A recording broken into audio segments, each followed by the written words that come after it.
নমস্কাৰ কালিলৈৰ পৰা প্ৰথম পৰ্যায়ৰ গুণোৎসৱ আৰু সেই কাৰণে ভাবিলোঁ যে তিনিটা দিনৰ 7, 8 আৰু 9 জানুৱাৰী এই তিনিটা দিনৰ যি দিনটোৰ তাৎপৰ্য সেই তাৎপৰ্যৰ বিষয়ে আপোনালোকক অৱগত কৰোঁ কাৰণ আমাৰ বিদ্যালয়ৰ ছাত্ৰ ছাত্ৰীসমূহ আৰু শিক্ষক শিক্ষয়িত্ৰীসকলৰ যথেষ্ট ৰূপে সহায় হ'ব।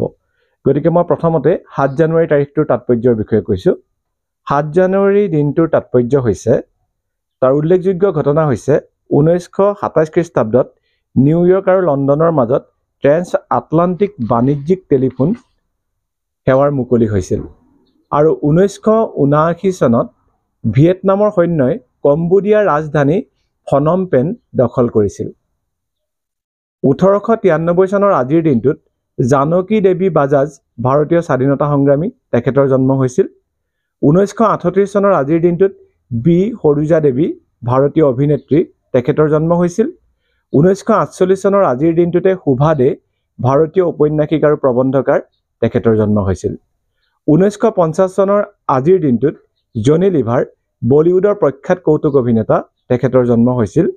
1957 চনৰ আজিৰ দিনটোত ৰীনা ৰয় ভাৰতীয় অভিনেত্ৰী তেখেতৰ জন্ম হৈছিল। 1961 চনৰ আজিৰ দিনটোত সুপ্ৰিয়া কাপুৰ ভাৰতীয় অভিনেত্ৰী তেখেতৰ জন্ম হৈছিল। 1967 চনৰ আজিৰ দিনটোত ইৰফান খান ভাৰতীয় অভিনেতা আৰু চলচ্চিত্ৰ প্ৰযোজক তেখেতৰ জন্ম হৈছিল। 1979 চনৰ আজিৰ দিনটোতে বিপাশা বসু বলিউডৰ অভিনেত্ৰী তেখেতৰ জন্ম হৈছিল আৰু 1985 চনৰ আজিৰ দিনটোত প্ৰিয়ংকা বৰা ভাৰতীয় ভলীবল খেলুৱৈ তেখেতৰ জন্ম হৈছিল। 2004 চনৰ আজিৰ দিনটোতে শৈলী সিং ভাৰতীয় এথলীট তেখেতৰ জন্ম হৈছিল আৰু আজিৰ দিনটোত মৃত্যু হৈছিল 1943 চনত নিকোলা টেছলা বিখ্যাত চাৰ্বিয়া আমেৰিকান পদাৰ্থ বিজ্ঞানী উদ্ভাৱক তথা বৈদ্যুতিক অভিযন্তা আৰু 2016 চনৰ আজিৰ দিনটোত মৃত্যু হৈছিল গুণাৰাম খনিকৰ প্ৰসিদ্ধ বনৌষধি বিশেষজ্ঞ আৰু তেখেতৰ জন্ম হৈছিল 22 মাৰ্চ 1949 চনত।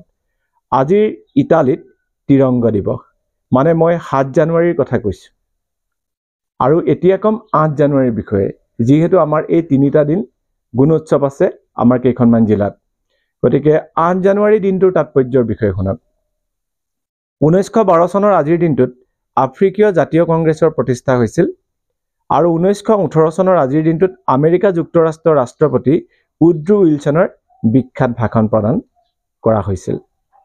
আজিৰ দিনটোত জন্ম হৈছিল 1872 চনত হেমচন্দ্ৰ গোস্বামী অসমীয়া সাহিত্যত প্ৰথম সনেট প্ৰণেতা আৰু অসমীয়া সাহিত্যৰ গুৰি বঠা ধৰাসকলৰ ভিতৰত অন্যতম। ইটালিয়ান গীতিকবি পেট্ৰাকৰ আৰ্হিত প্ৰথম সনেট লিখি সুখ্যাতি অৰ্জন কৰা বিশিষ্ট কবিগৰাকীয়ে হ'ল হেমচন্দ্ৰ গোস্বামী। অসমীয়া সাহিত্যত এক বিশিষ্ট স্থান লাভ কৰা অভিনৱ সেই সনেটটোৰ নাম হৈছে প্ৰিয়তমাৰ চিঠি। 1928 চনৰ 2 মে তাৰিখে তেখেতৰ মৃত্যু হৈছিল। 1908 চনৰ আজিৰ দিনটোত ফিয়াৰলেছ নাদিয়া অষ্ট্ৰেলিয়ান ভাৰতীয় অভিনেত্ৰী তথা ষ্টাণ্ট ওমেন তেখেতৰ জন্ম হৈছিল। 1909 চনৰ আজিৰ দিনটোত জন্ম হৈছিল আশাপূৰ্ণা দেৱী বঙালী ঔপন্যাসিক আৰু কবি আৰু 1926 চনৰ আজিৰ দিনটোত কেলুচৰণ মহাপাত্ৰ ভাৰতীয় ধ্ৰুপদী নৃত্যশিল্পী গুৰু আৰু ওডিচী নৃত্যৰ প্ৰসাৰত তেখেতৰ জন্ম হৈছিল। 1933 চনৰ আজিৰ দিনটোত সুপ্ৰিয়া দেৱী ভাৰতীয় অভিনেত্ৰী তেখেতৰ জন্ম হৈছিল। 1939 চনৰ আজিৰ দিনটোত নন্দা কৰ্ণাটকী ভাৰতীয় অভিনেত্ৰী তেখেতৰ জন্ম হৈছিল আৰু 1942 চনৰ আজিৰ দিনটোত ষ্টিফেন হকিং ব্ৰিটেইনৰ প্ৰখ্যাত পদাৰ্থ বিজ্ঞানী তেখেতৰ জন্ম হৈছিল। 1973 চনৰ আজিৰ দিনটোত মধুলিকা লিডল ইংৰাজী ভাষাত লেখা মেলা কৰা এগৰাকী ভাৰতীয় লেখক তেখেতৰ জন্ম হৈছিল। আজিৰ দিনটোতে 1324 চনত মাৰ্কো পলো ইটালীয় ব্যৱসায়ী তথা পৰিব্ৰাজক তেখেতৰ মৃত্যু হৈছিল আৰু 1642 চনত আজিৰ দিনটোত গেলিলিঅ' গেলিলি বিখ্যাত জ্যোতিৰ্বিদ তেখেতৰ মৃত্যু হৈছিল। 1896 চনৰ পল ভেৰলন ফৰাচী কবি তেখেতৰ মৃত্যু হৈছিল। 1941 চনৰ আজিৰ দিনটোত লৰ্ড বেডেন পাৱেল ব্ৰিটিছ সেনা বিষয়া স্কাউট শিক্ষা পদ্ধতিৰ প্ৰৱৰ্তক তেখেতৰ মৃত্যু হৈছিল আৰু 1955 চনৰ আজিৰ দিনটোত সৈয়দ মহম্মদ ছাদুল্লাহ অসমৰ প্ৰাক্তন মুখ্যমন্ত্ৰী তেখেতৰ মৃত্যু হৈছিল আৰু 1993 চনৰ আজিৰ দিনটোত কিৰণ বালা বৰা ভাৰতীয় স্বাধীনতা সংগ্ৰামী আৰু সমাজ সংস্কাৰক তেখেতৰ মৃত্যু হৈছিল। আজিৰ দিৱস হৈছে বিশ্ব টাইপিং দিৱস। মই এতিয়া কৈ গ'লো আপোনালোকক 8 জানুৱাৰী দিনটোৰ তাৎপৰ্য আৰু এতিয়া ক'বলৈ লৈছোঁ গুণোৎসৱৰ প্ৰথম পৰ্যায়ৰ গুণোৎসৱৰ অন্তিম দিনটোৰ তাৎপৰ্য অৰ্থাৎ 9 জানুৱাৰী দিনটোৰ তাৎপৰ্য। আজিৰ দিনটোৰ উল্লেখযোগ্য ঘটনা হৈছে 1915 চনত জাতিৰ পিতা মহাত্মা গান্ধীৰ ভাৰতলৈ প্ৰত্যাৱৰ্তন। 1951 চনৰ আজিৰ দিনটোত ৰাষ্ট্ৰসংঘৰ নিউয়ৰ্কস্থিত কাৰ্যালয়ৰ মুকলি হৈছিল। এই দুটা দিন হৈছে 9 জানুৱাৰী দিনটোৰ তাৎপৰ্য, অৰ্থাৎ উল্লেখযোগ্য ঘটনাৰ বিষয়ে মই ক'লো। মই লাহে লাহে কৈছোঁ, আপোনালোকে লিখি ল'ব পাৰিব। আজিৰ দিনটোতে 1831 চনত জন্ম হৈছিলে ফাতিমা শ্বেখ, ভাৰতীয় শিক্ষাবিদ আৰু সমাজ সংস্কাৰক। 1922 চনত আজিৰ দিনটোত হৰগোবিন্দ খুৰানা, ভাৰতীয় বংশোদ্ভৱ নোবেল বঁটা বিজয়ী প্ৰখ্যাত চিকিৎসা বিজ্ঞানী, তেখেতৰ জন্ম হৈছিলে। 1926 চনৰ আজিৰ দিনটোত ধৰণী বৰ্মন, অসমৰ ভ্ৰাম্যমাণ থিয়েটাৰৰ অভিনেতা, পৰিচালক আৰু প্ৰযোজক, তেখেতৰ জন্ম হৈছিল।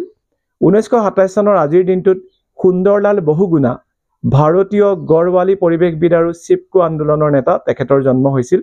1955 চনৰ আজিৰ দিনটোত সুব্ৰমণিয়ম জয়শংকৰ, ভাৰতীয় কূটনীতিবিদ আৰু ভাৰত চৰকাৰৰ বৈদেশিক পৰিক্ৰমা মন্ত্ৰী, তেখেতৰ জন্ম হৈছিল। 1965 চনৰ আজিৰ দিনটোত ফাৰা খান, ভাৰতীয় ছবি নিৰ্মাতা, ছবি প্ৰযোজক, অভিনেত্ৰী, নৃত্যশিল্পী আৰু নৃত্য পৰিচালক, তেখেতৰ জন্ম হৈছিল। 1974 চনৰ আজিৰ দিনটোত ফাৰহান আখতাৰ, বলিউড গায়ক, অভিনেতা তথা চিত্ৰ নিৰ্মাতা, তেখেতৰ জন্ম হৈছিল। আৰু 2000 চনৰ আজিৰ দিনটোতে হিমা দাস, অসমীয়া দৌৰবিদ, তেখেতৰ জন্ম হৈছিল। আৰু আজিৰ দিনটোত মৃত্যু হৈছিল 1996 চনৰ ফিয়াৰলেছ নাদিয়া, অষ্ট্ৰেলিয়ান ভাৰতীয় অভিনেত্ৰী তথা ষ্টাণ্ট ওমেন। আৰু 2024 চনৰ আজিৰ দিনটোত ভূপেন উজিৰ, অসমৰ সংগীতজ্ঞ, তেখেতৰ মৃত্যু হৈছিল। আৰু দিৱস হিচাপে আজিৰ দিনটো হৈছে প্ৰবাসী ভাৰতীয় দিৱস। এই ভাৰতত উদযাপন কৰা হয়। আৰু শ্বহীদ দিৱস হৈছে আজিৰ দিনটোত পানামাত। মই আপোনালোকক 7 জানুৱাৰী, 8 জানুৱাৰী আৰু 9 জানুৱাৰী এই তিনিটা দিনৰ তাৎপৰ্যৰ বিষয়ে ক'লো। আৰু ভাবিছোঁ যে গুণোৎসৱৰ প্ৰথম পৰ্যায়ত গুণোৎসৱ আৰু আমাৰ সন্মানীয় ছাৰ বাইদেউসকলৰ আৰু ছাত্ৰ ছাত্ৰীসকলৰ যথেষ্ট এই তিনিটা দিনৰ তাৎপৰ্যৰ প্ৰয়োজন আছিল। গতিকে আপোনালোকক অৱগত কৰিলোঁ।